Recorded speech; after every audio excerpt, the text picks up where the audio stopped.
Today I'm going to show you how to lock your Facebook profile, especially if you're not seeing the option. This is a great way to enhance your privacy, so let's get started. First things first, open your Facebook app and make sure you're logged into your account. Next, look for the three dots menu and click on Settings and Privacy, or simply go to your profile and simply tap on three dots, and here you can find Lock Profile.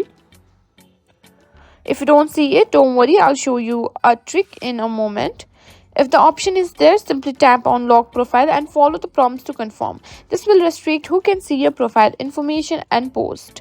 If the Lock Profile option isn't showing, go to Settings and Privacy, then tap on Privacy Center.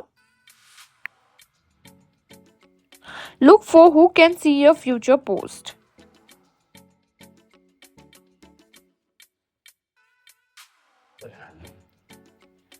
And you can set it to friends or only me. This will increase your privacy even if the lock profile option isn't available for your account.